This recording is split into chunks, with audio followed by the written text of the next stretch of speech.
సంవత్సరం. మరి 1958 చాలా ముఖ్యమైనటువంటి ఘటనలు జరిగినటువంటి సంవత్సరం. మనకు తెలుసు, ఫిబ్రవరిలో 1958లో బాబా మెహరాబాద్ 2వ సహవాస్ కార్యక్రమం జరిగింది. అది యాక్చువల్గా బాబా స్త్రీల కోసం పెట్టారు. ఇవాళ క్వశ్చన్స్లో కూడా స్త్రీ మండలి వాళ్ళదే ఎక్కువ వచ్చింది. సో 58లో బాబా స్త్రీ మండలి వాళ్ళ కోసం సహవాసం, ఎందుకంటే మొదటి సహవాసం 55లో వాళ్ళు చాలా మంది రాలేదని 58 సహవాసు స్త్రీల కోసమే అన్నారు. బాబా దానికి మినహాయింపు ఇచ్చారు. స్త్రీలు ఒంటరిగా రాలేకపోతే వాళ్ళతో పాటు వాళ్ళ భర్తలు ఎవరో వాళ్ళు తీసుకొని రావచ్చు అని. అలా మళ్ళీ స్త్రీలతో పాటుగా పురుషులు కూడా రావటం జరిగింది. మరి ముందుగా ఎప్పుడైతే మొదటి రోజు అందరు కూర్చున్నారో స్త్రీలందరినీ వెనక కూర్చోబెట్టి పురుషులందరూ ముందు కూర్చున్నారు. బాబా అన్నారు, ఏంటి నేను పిలిచింది స్త్రీలను అవుతే మీరందరూ ముందు కూర్చున్నారు ఏమిటి అన్నారు బాబా. అనగానే అందరూ వెనక్కి వెళ్ళి స్త్రీలను ముందు కూర్చోబెట్టారు. సో 58 సహవాస కార్యక్రమం అంతా. మరి ఆ 2 సహవాసాల గురించి చెప్పటానికి మాటలు సరిపోవు. ఆయన తన యొక్క దివ్యత్వాన్ని, తన ప్రేమ ప్రకాశాన్ని అలా అందరి మీద ఆయన వర్షింపజేశారు మెహర్ బాబా. సో అది అయిపోయిన తర్వాత చివరి పశ్చిమ దేశాల పర్యటనకు బాబా ఈసారి కేవలం మిర్టిల్ బీచ్లోనే 14 రోజులు ఉన్నారు. అక్కడి నుంచి ఆస్ట్రేలియాకు వెళ్ళిపోయారు. జూన్లో అక్కడ సహవాస్ జరిగింది.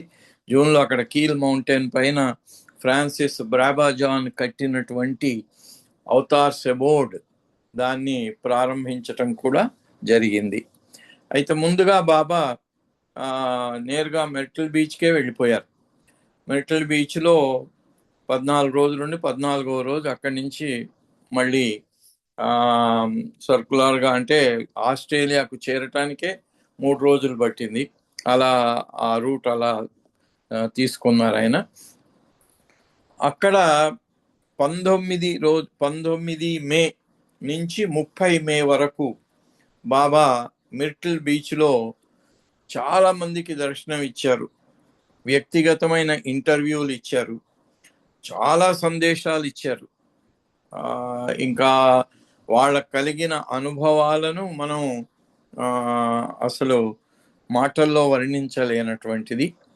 ఆ సందర్భంగా కొన్ని ముఖ్యమైన విషయాలు మాత్రం చెప్పుకుందాం. మెర్టిల్ బీచ్లో 19 మే 1958 నుంచి 30th మే 1958 వరకు అక్కడ బాబా సమక్షంలో, బాబా దర్బార్లో బాబా ప్రసరింపజేసిన ఆయన ప్రేమ ప్రవాహంలో మునిగిన వాళ్ళందరి కొన్ని సంఘటనలు మాత్రం తెలుసుకుందాం. జేన్ హేన్స్ అనే ఆమె బాబా స్పాట్ చేశారు. మనందరికీ తెలుసు, మరి పాశ్చాత్య ప్రేమికుల్లో స్త్రీలలో ముఖ్యమైన ఆమె నొరీనా మ్యాచబెల్లి. ఆమె ఎలిజబెత్ ప్యాటర్సన్తో పాటు కలిసి మెర్టిల్ బీచ్ సెంటర్ను స్థాపించటం, అంతేకాకుండా మొత్తం అమెరికా అంతా తిరిగి బాబా గురించి లెక్చర్లు ఇచ్చి ఈ సెంటర్ ఎక్కడ కట్టాలి అని ఎలిజబెత్తో పాటుగా తిరిగిన ఆ ముఖ్యమైనటువంటి బాబా ప్రేమికురాలు నొరీనా మ్యాచబెల్లి. ఆమె తన సర్వస్వాన్ని బాబా కోసం త్యాగం చేసింది. మరి ఆమె తొలి జీవితంలో ఆమె మేరీ మ్యాగ్డలీన్ అనే వేషం వేసి 1000 ఆ బైబుల్ స్టోరీని 1000 సార్లు ప్రదర్శించటం జరిగింది అనేకమైనటువంటి వేదికల పైన. ఆమె ఆ సందర్భంగా ఆమెకు 12వ ఏటనే జీసస్ క్రీస్తు దర్శనం జరగటము, ఆయన ఇప్పుడు జీవించి ఉన్నాడా అనే ఒక సందేహం. సో అలా ఆమె ఉన్న పరిస్థితుల్లో ఆమె స్నేహితురాలు జీన్ ఎడ్రియల్, మనకు తెలుసు అవతార్ అని మొట్టమొదటిగా వచ్చిన పుస్తకాల్లో ఒకటి అవతార్, బాబా జీవిత చరిత్ర. అది రాసినటువంటి జీన్ ఎడ్రియల్, ఈమె చాలా సన్నిహితమైన స్నేహితురాలు. ఆమె ఈమెకు చెప్పింది 1931లో బాబా ఇంగ్లాండ్కి వచ్చారు, అక్కడి నుంచి అమెరికాకు వస్తున్నారు, ఆయన సద్గురువు. అప్పటికింకా వాళ్ళు సద్గురువు అవతారుడు అనే తేడా అంత ఖచ్చితంగా తెలియక సద్గురువు అని కూడా అంటూ ఉండేవారు. సో ఆయన వస్తున్నారు, సో నువ్వు కూడా వచ్చి ఆయనను దర్శించుకో అని చెప్తూ ఇంగ్లాండ్లో ఆయనను దర్శించుకున్నప్పుడు థామస్ వాట్సన్ అనే సైంటిస్టు చిన్న కుర్రాడిలాగా అలా ఏడుస్తూనే ఉండిపోయాడు ఆయనకు కలిగినటువంటి ఆ ప్రేమానుభూతి వల్ల అని చెప్తే నవ్వింది ఆమె. నవ్వి అలాగా అయితే ఆమెతోని ముందుగా విభేదించింది. నువ్వు నేను మనకు ఇంత ఆధ్యాత్మికత తెలుసు, మనం బాగా చదువుకున్న వాళ్ళం, ఇలా ఎవరు వస్తే వాళ్ళ దగ్గరికి వెళ్ళిపోయి వాళ్ళ కాళ్ళ మీద పడి దండాలు పెట్టడం ఉచితం అంటావా నువ్వు అని ఆమె నిలదీసింది కూడా. ఆమెంది లేదు, ఇది అలాంటి ఏదో విషయం కాదు, ఆయన సాక్షాత్తు భగవద్ అనుభూతి పొందినటువంటి వాడు, ఆయన దగ్గరికి వెళ్ళటం మన అదృష్టము అని ఈమె చెప్పింది. అప్పుడు పరిహసించి ఆమెంది సరేలే నేను కూడా ట్రై చేస్తాను, ఆ థామస్ వాట్సన్ ఏడ్చినట్టుగా నేను కూడా మీ గురువు గారిని కలిసి ఏడ్చే ప్రయత్నం చేస్తాలే అంది. కానీ నిజానికి ఏమైందంటే బాబా అమెరికా సాయిల్ మీద 6th డిసెంబర్ 1931 అక్కడ అడుగుపెట్టిన రోజు ఆ క్షణం నుంచి ఆమెకు తెలియకుండానే కన్నీళ్లు గారటం మొదలు పెట్టాయి. చాలా పెద్ద కథ అది, నేను ఇంకా డీటెయిల్స్కి వెళ్ళను. అయితే ఆమె మిర్టిల్ బీచ్లో ఎలిజబెత్ ప్యాటర్సన్కు తోడుగా ఉండి పనిచేసింది, ఆమె చనిపోయింది. సో ఆమెకు బదులుగా ఆమె ప్లేస్లో ఎలిజబెత్ ప్యాటర్సన్కు తోడుగా ఉండే వాళ్ళని ఎవరిని ఎంచుకోవాలి అని ఎలిజబెత్ అన్వేషిస్తున్నటువంటి రోజుల్లో బాబా జేన్ హెయిన్స్ అనే ఆమెను సైట్ చేసి, కాకతాళీయంగా అది కూడా పెద్ద కథ, ఆమె అనుకోకుండా మెర్టిల్ బీచ్ చూసింది. ఇదేదో ఆధ్యాత్మికత, ఆమె కూడా ఒక స్టేజ్ యాక్టరే జేన్ హెయిన్స్. అయితే ఇక్కడికి వచ్చి మెర్టిల్ బీచ్ చూడగానే ఎందుకో ఆమెకు చాలా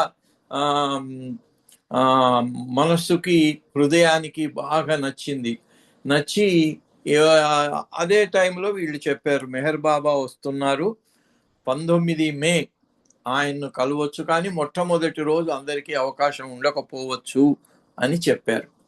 అందుకని ఆమె 19 మే పొద్దున్న లేవగానే టెలిఫోన్ వచ్చింది. ఆ టెలిఫోన్లో ఆమెకు ఎలిజబెత్ ప్యాటర్సన్ ఫోన్ చేసి, ఇదిగో బాబా నిన్ను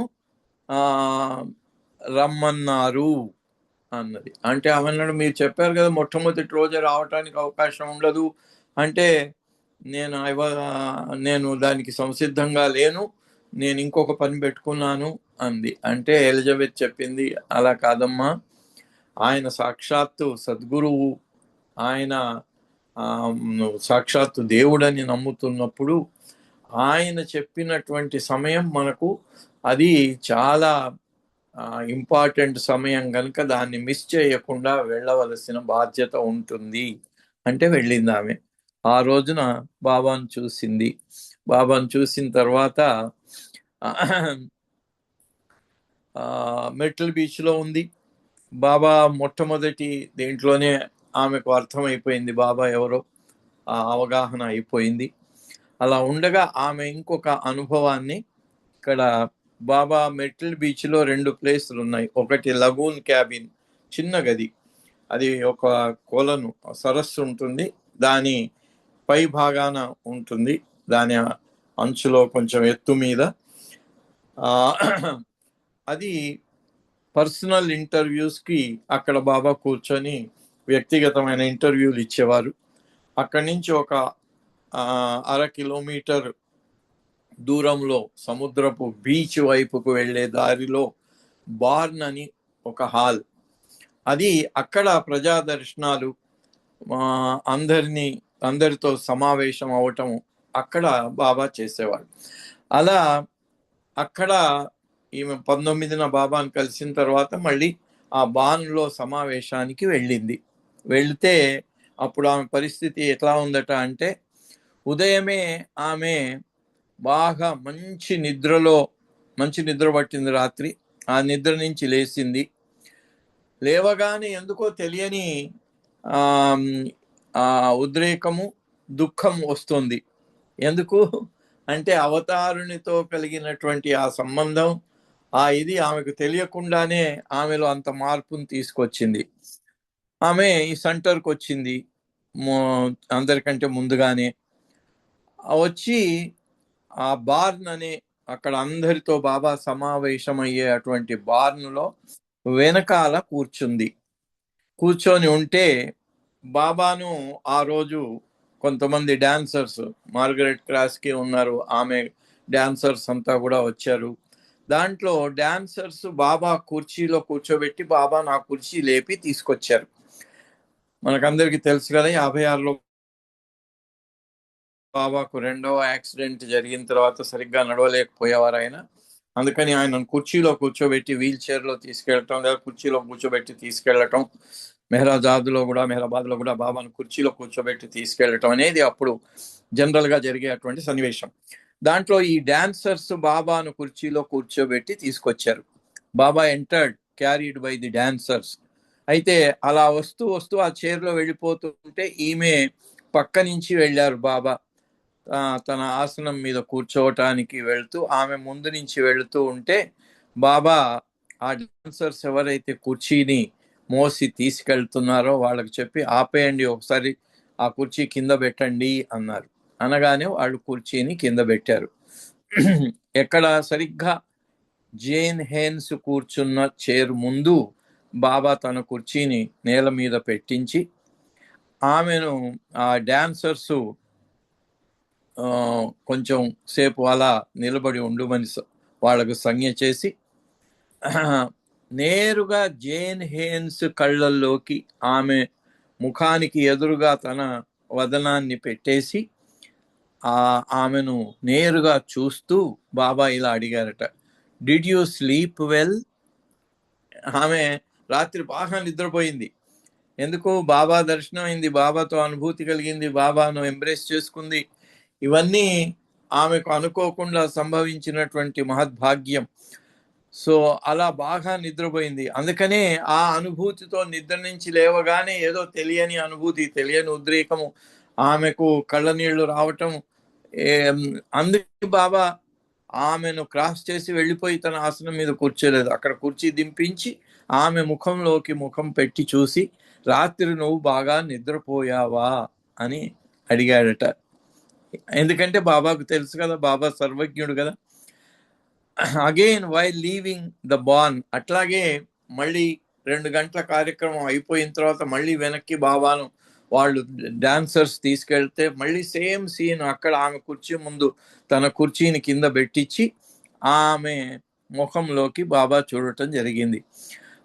2 hours later Baba passed by Jane's and gestured for his chair to be put down.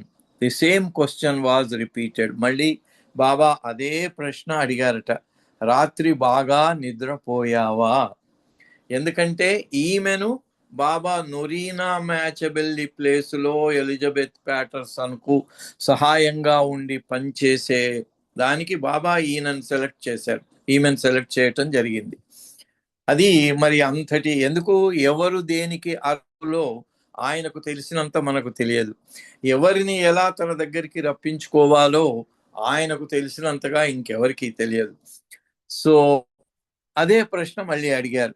అప్పుడు జేన్ హేన్ ఆ సమయంలో ఆమెకు జరిగినటువంటి అనుభూతిని ఇలా చెప్తుంది ఆమె. Then he let me look for the first time into his glorious eyes. అలా కుర్చీ కింద పెట్టించుకొని ఆమె కళ్ళలోకి కళ్ళు పెట్టి చూసి బాబా మొట్టమొదటిసారిగా అంత ప్రకాశవంతమైన ఆయన కళ్ళల్లోకి చూసే అవకాశాన్ని నాకు కల్పించారు. అప్పుడు ఏం జరిగింది? There was something in his eyes that seemed to temporarily lift the వేల్.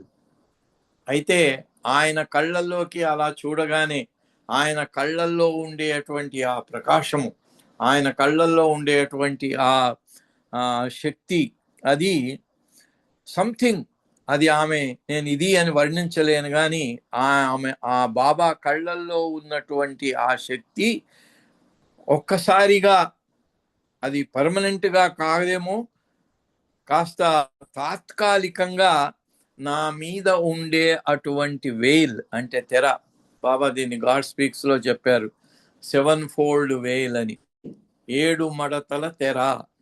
అది లోపల ఉన్న మన ఆత్మను, స్వస్వరూపాన్ని, పరమాత్మ స్వరూపాన్ని చూడకుండా అడ్డుకునే అటువంటి తెర. ఆ తెర, దాన్ని బాబా తాత్కాలికంగా నా నుంచి తొలగించారా అన్న అనుభూతి కలిగింది. అంటే ఏంటి, ఆ తెర తొలగిపోతే కబీర్ దాసు హఫీజ్ కూడా చెప్పారు, తెరే గూంగట్కే పట్టుకోలో తుజే రామ్ మిలేగా అంటాడు కబీర్. అంటే ఆ తెర నువ్వు తొలగించినట్టయితే అప్పుడు నీలో నువ్వు ఉండవు, నీలో రాముడే ఉంటాడు. అంటే మనలో మనం ఉండమట, మన బాబానే ఉంటాడు. సర్వజ్ఞుడు, ఆ సచిదానంద స్వరూపుడు, శాశ్వతుడు, ఉన్నతోన్నతుడైనటువంటి మెహర్ బాబానే మనలో ఆయన ప్రకటితం అయిపోతారు.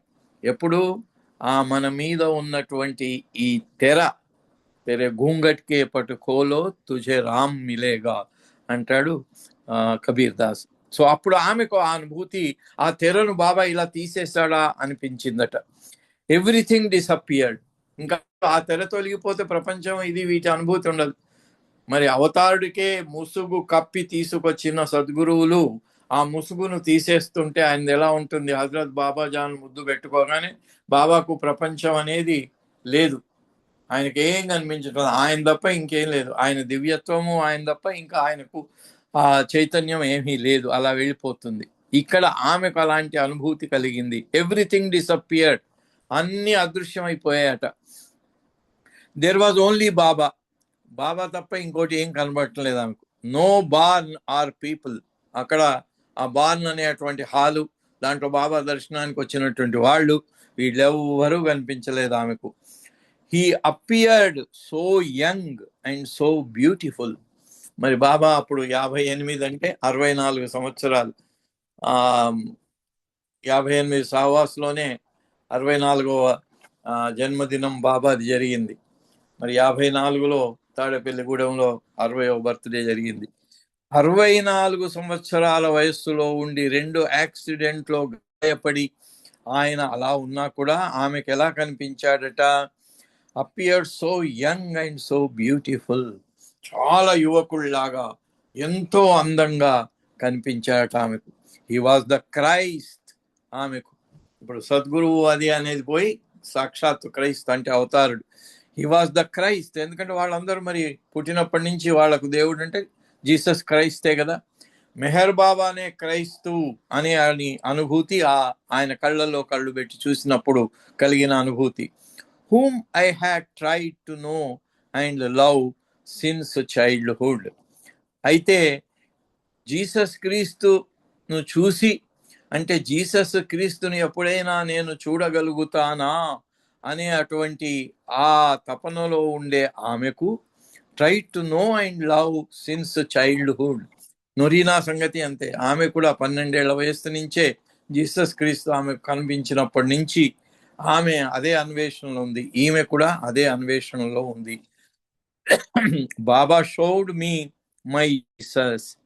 బాబా అలా ఆమె కళ్ళలోకి కళ్ళు పెట్టి చూసిన క్షణంలో ఆమెకు జీసస్సే కనిపించాడు. మిగిలింది అంతా కూడా, కళ్ళ ముందు ఉన్నదంతా కూడా అదృశ్యమైపోయింది. కేవలం బాబా ఆయన యువకుడిగా, ఆయన చాలా అందంగా జీసస్ క్రీస్తుగా కనిపించాడు. So unmistakable that I cried out in my heart. బయటికేం అనలేదు ఆమె, లోపల హృదయంలో మాత్రం అరిచేసిందట. ఏమని? But it is you. ఆమె చిన్నప్పటి నుంచి ఆ అన్వేషణలో ఉంది కదా, జీసస్ క్రీస్తును చూడాలనే అన్వేషణలో. నువ్వే, బట్ ఇట్ ఈజ్ యూ, నువ్వే ఆ క్రీస్తువు. And I heard within as I gazed at Baba's face, yes it is I, it is I.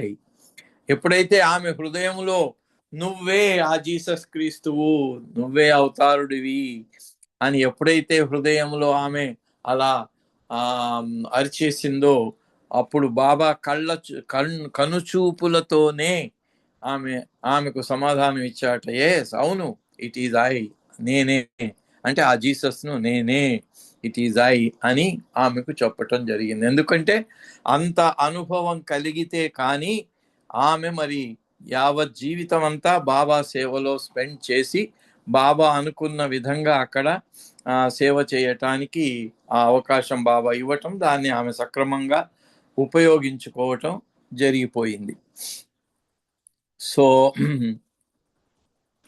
అట్లా వాళ్ళు పోతూ ఉంటే ఆమె భర్త చార్లెస్ హేన్స్, పిల్లలు వీళ్ళంతా ఉంటే చార్లెస్ హేన్స్ను బాబా తన పక్కనే కూర్చోబెట్టుకున్నాడు. ఆమె కూతురు ఏమో వెండి, ఆమె స్కూల్ ఉంది, స్కూల్ నుంచి తీసుకురావడానికి ఈమె పరిస్థితి సరిగ్గా లేదని ఎలిజబెత్ అంది, నువ్వు వెళ్ళకమ్మా నేనే తీసుకొస్తాను అని ఎలిజబెత్ ప్యాటర్సన్ తీసుకెళ్ళింది.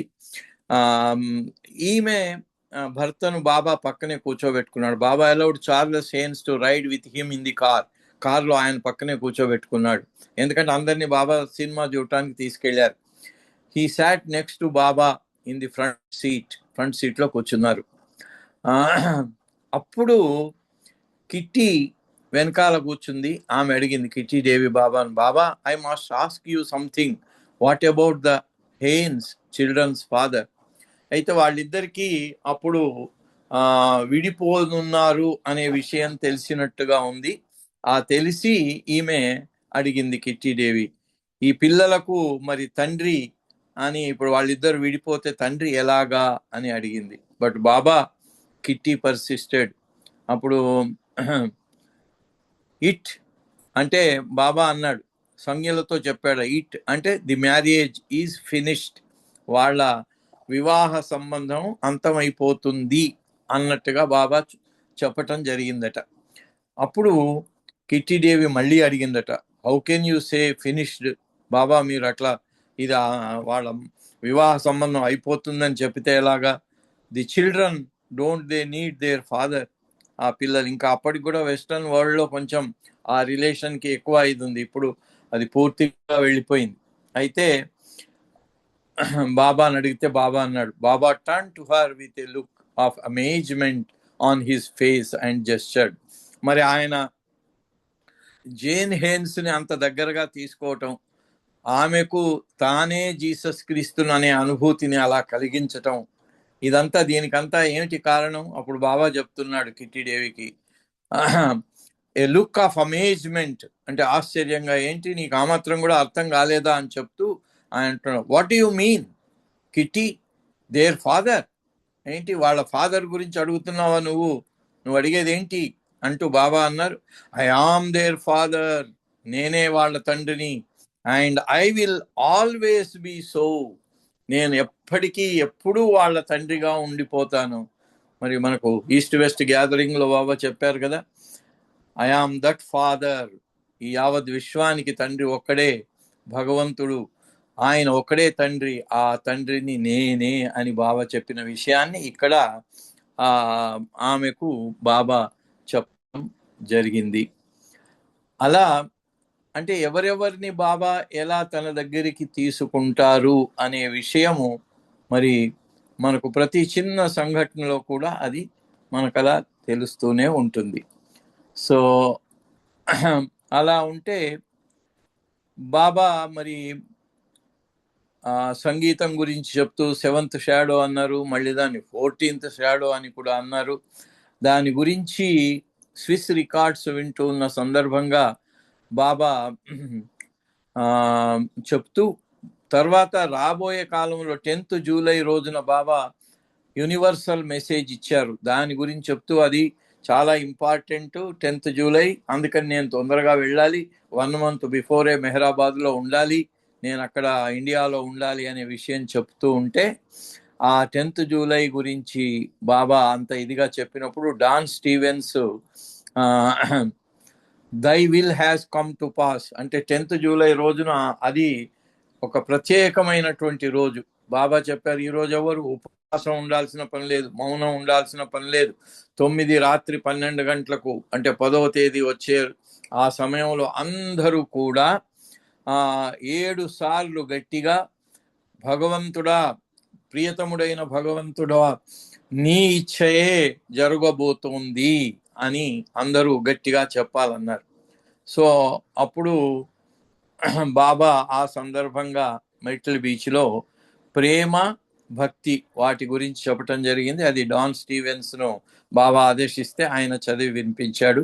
ఈ సందేశాన్ని కూడా మనం చదువుకుందాం మరొకసారి. మనందరికీ కొత్తదేం కాదు, అది తెలిసిందే. అయినా కూడా ఎన్నిసార్లు చదివినా ఎన్నిసార్లు విన్నా అది మనకు మళ్ళీ మళ్ళీ మనలో ఆ ఉత్తేజాన్ని కలిగించే అటువంటి సందేశాలు. Love burns the lover, devotion burns the beloved. ప్రేమ అనేది ప్రేమికుణ్ణి దహించి వేస్తుందట. భక్తి, ఎందుకు ఇక్కడ ప్రేమకు భక్తికి తేడా ఏమిటి? ప్రేమలో ఏ రకమైన కోరిక ఉండదు, భక్తిలో అన్ని రకాలైన కోరికలు ఉంటాయి.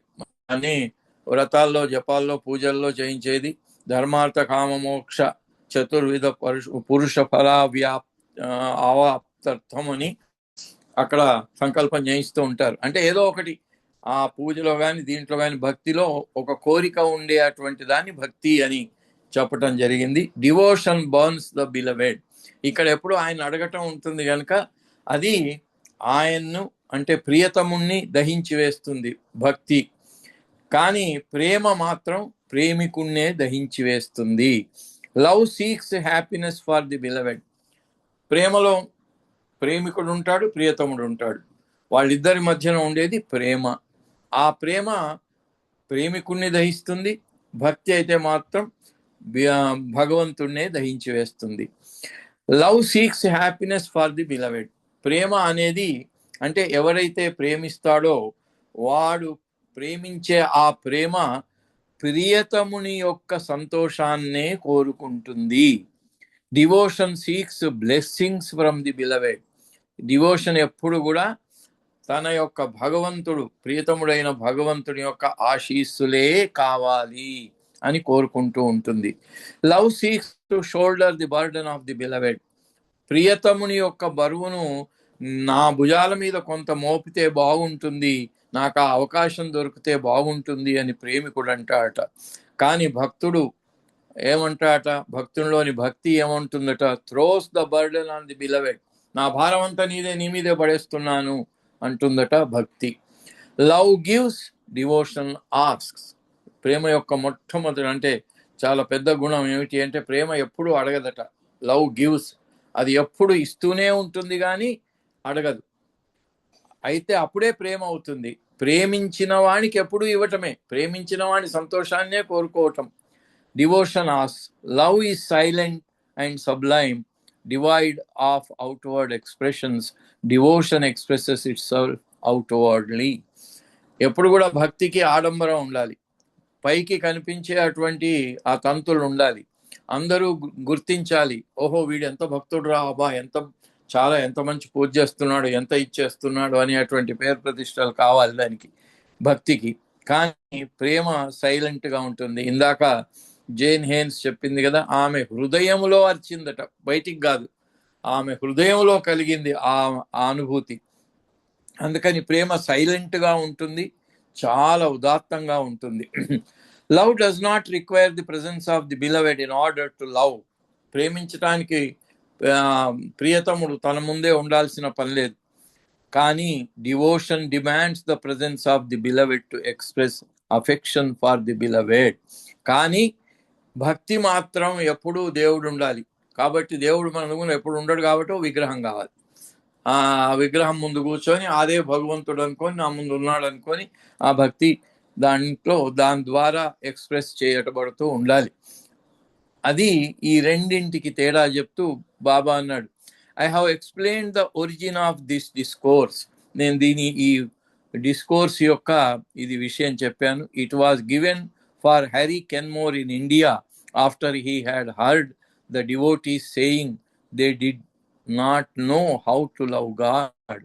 ఎప్పుడైతే ఈ భక్తులందరూ కూడా భగవంతుణ్ణి ప్రేమించటం ఎలాగో తెలియదు అన్నప్పుడు ఈ విషయాన్ని నేను హ్యారీ కెన్మోర్ ఆయనకు చెప్పాను అని చెప్తూ, ఎట్ ది లాస్ట్ ఆవాస్ ఇన్ ఇండియాలో లాస్ట్ ఆవాస్ జరిగినప్పుడు నేను చెప్పాను, each one there was a genuine lover of mine. అక్కడ ఉన్నవాళ్ళు ప్రతి వాళ్ళు నా నిజమైనటువంటి ప్రేమికులే. They are ready to lay down their lives for మీ.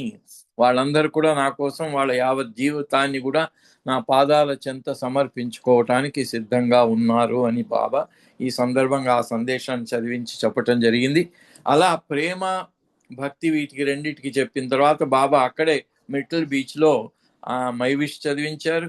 అలాగే ఈ ప్రేమకు ప్రతీకగా బాబా అడిగారు వాళ్ళని, మీకు తెలుసా లైలా మజ్నూలు ఉండేవారు, వాళ్ళ ప్రేమ భౌతికమైనది కానీ చాలా ఉత్తమమైనటువంటి ప్రేమ, హయ్యెస్ట్ ప్రేమ అని చెప్తూ అడిగారు. అడిగితే వాళ్ళని అడిగారు, మీకు తెలుసా చివరికి ఏం జరిగింది, వాళ్ళిద్దరి యొక్క చివరికి ఏం జరిగింది అని అడిగితే హరి కెన్మోర్ అన్నాడు, తెలుసు, లైలా పెళ్లి చేసుకొని వెళ్ళిపోయింది, రాజా అంతఃపురానికి వెళ్ళిపోయింది, ఈ మజ్ను తిరుగుతూనే ఉన్నాడు, కానీ ఆల్వేస్ అతను మజ్ను లైలా యొక్క సంతోషం కోసమే ఆమెను ఎప్పుడు తలుచుకుంటూ ఆమె సంతోషంగా ఉండాలి అన్నాడు, కానీ ఆమె వేరే వాళ్ళను పెళ్లి చేసుకున్నందుకు ఇసుమంత కూడా ఆయనలో వికార ఆయన ఆలోచన కలగలేదు అన్నాడు. అయితే అది కాదు అసలు, what was the end of Majnu అని అడిగితే ఎవరు చెప్పలేకపోయారు. బాబా చెప్పాడు, అలా వాళ్ళ ప్రేమ ఎంత గొప్పగా ఉండిందంటే ఆమె అంతఃపురంలో పాలరాతి మీద నడుస్తుంది, వీడేమో చెప్పులు కూడా లేకుండా రోడ్ల వెంబడి నడుస్తూ ఉంటే ఒకరోజు ముళ్ళు గుచ్చుకుంది, వాడికి రక్తం కారింది. అదే టైంలో పాలరాతి మీద నడుస్తున్న ఆమెకు కూడా ఆ పాలరాయి ఎట్లా గుచ్చుకుందో గుచ్చుకొని ఆమెకు రక్తం కారిందట సేమ్ మూమెంట్లో. అంతటి ఉన్నతమైనటువంటి ప్రేమ వాళ్ళది. అది భౌతికమైన ప్రేమే అయినా కూడా దాంట్లో ఉన్నతమైంది. కాబట్టి God was pleased with his love. అలా ఆయన పోతూ పోతూ ఒకరోజు చెట్టు కింద కూర్చున్న సద్గురువు ముందు నుంచి వెళ్తూ ఉంటే సద్గురువు పిలిచాడు ఆయన్ని. పిలిచి, ఒరే నాయన, లైలా లైలా అని ఎందుకు లైలా కోసం ఇంత పిచ్చివాడి అయిపోయావు, లైలాకు బదులుగా భగవన్నామాన్ని స్మరించురా నాయన, నువ్వు భగవంతుల్లో ఒకటైపోతావు అంటే, నాకు భగవంతుడు అక్కర్లేదు, ఎవడక్కర్లేదు, నాకు మజ్ను యొక్క సంతోషమే కావాలి. లవ్ ఎప్పుడు కూడా, ప్రేమికుడు ఎప్పుడు కూడా ప్రియతముని సంతోషాన్నే కోరుతాడు. ఇక్కడ ప్రియతముడు ఈ మజ్నుకి లైలా, కాబట్టి ఆమె సంతోషాన్ని కోరుతున్నానంటే ఆ ప్రేమ యొక్క ఔన్నత్యానికి సద్గురువు కూడా ప్లీజ్ అయిపోయి, సద్గురువును ప్లీజ్ చేయాలి. బాబా క్రియేషన్ అండ్ ఇట్స్ కాజెస్ లో కూడా పిల్లలకు కూడా ప్రతిరోజు చెప్పింది ఏమంటే, increase love love love love అని. ఎందుకంటే ఆ లవ్ ప్లీజెస్ యువర్ బిలవెడ్. ఇక్కడ ఈ మజ్ను యొక్క ప్రేమ ఆ సద్గురువును ప్లీజ్ చేయగానే సద్గురువు అతన్ని తన బాహుల్లో బంధించి ఆలింగనం చేసుకొని ముద్దు పెట్టుకున్నాడు. అంతే, ఆ క్షణంలో అతనికి ముక్తి లభించి అతను భగవదైక్యాన్ని పొందాడు అని బాబా చెప్పటం జరిగింది. మిర్టల్ బీచ్లో 58 మేలో జరిగినటువంటి ఈ 2 సంఘటనలు మనం గుర్తు చేసుకునే అవకాశం ప్రియతముడు మనకు కల్పించాడు. అవతార్ మెహర్ బాబాకి జై. సార్ జై బాబా. అయితే ఒకటండి, మనం చాలాసార్లు వింటూనే ఉన్నాము బాబాని ఏం కోరుకోకూడదని, కానీ ఇవాళ బాబాని కోరుకున్నాను, సార్ నెట్వర్క్ కరెక్ట్ గా ఉండాలని. ఎందుకంటే ఇంత మంచి విషయాలు మనం మిస్ అయ్యే వాళ్ళం ఇవాళ. ఆయన నెట్ ఉంది కాబట్టి మనకి కనెక్ట్ అయినా మనం అందరం. జై బాబా అండి. మీరు ఒక సంకేతం చేయగలిగితే బాగుంటుంది సార్. అన్నగారు, అయ్యా, ఒక సంకేతం చేయగలరా అంటే ఒక సంకేతం చేయండి సార్. నాకు సాటిస్ఫాక్షన్. Okay okay.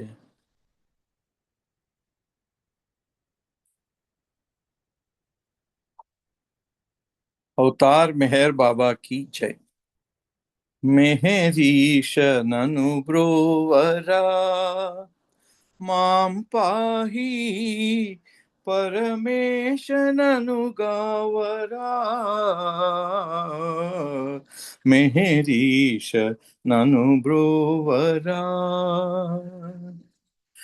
ఎరుకయన్నదెలేని ఎన్నెన్నో రూపాల సంచరించితి జగతి సంచితం అది పెరిగే, ఎరుకయన్నదెలేని ఎన్నెన్నో రూపాల సంచరించితి జగతి సంచితం అది పెరిగే, ఎరుకగలిగిన మనుజ రూపంబున దినా మరచిపోయితి పరమ పదము చేరే దారి, మెహరీష నను బ్రోవరా, మాం పాహి పరమేశ నను గావరా మెహరీష నను బ్రోవరా ఆ మాయ జగతిని మసలి విషయవాంఛలదగిలి మాయ జగతిని మసలి విషయవాంఛలదగిలి